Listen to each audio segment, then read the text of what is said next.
Hey everyone, and welcome back to the channel. Today, we're diving into something that's always fascinating, when major stars look back at their past projects with a bit of, well, regret. And we've got a doozy from the brilliant Rosamund Pike.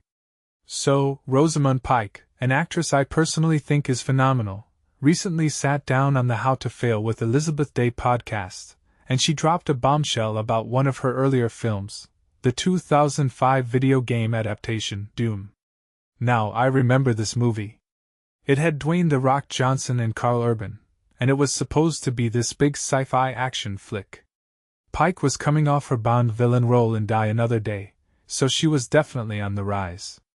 But here's where it gets interesting. Pike described getting this call to be in an action franchise while she was, and I love this imagery, having great fun in my cornfields in my bonnet, during the filming of Pride and Prejudice. She thought, in her words, "Yeah, I can do anything. I can jump on this hay bale in my crinoline, so I can certainly go and kill some zombies on Mars."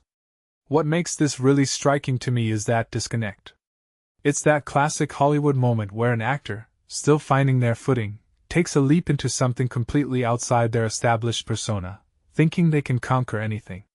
And then the reality hit. She found herself on set with all these macho guys, weights everywhere, and guns treated like holy relics by the Doom fans. Pike candidly admitted, "I realize how utterly ill-equipped I am to be an action star." This is such a crucial insight, in my opinion. It's not just about not being physically suited for action, it's about the entire vibe and the culture of a set. She was completely out of her comfort zone, out of her league, out of her depth. And that feeling, that deep sense of not belonging, can really impact a performance and the overall experience. Now, Doom itself, critically, was a bit of a mess. It bombed at the box office, and the reviews were brutal. Pike even went as far as to call it one of the worst films ever made, and an absolute bomb. She said she probably could have ended her career because of it. From my perspective, that's a really brave admission. It takes a lot of self-awareness and honesty to look back at a project that didn't land and say, yeah, that was a catastrophe. What many people don't realize is how much a single, poorly received film can impact an actor's trajectory, especially early on.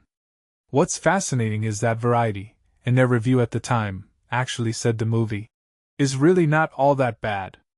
That just goes to show you how subjective film can be, and how sometimes the public and critical consensus can be quite different from individual experiences on set. Pike's takeaway, though, is that she feels lucky to have survived that one.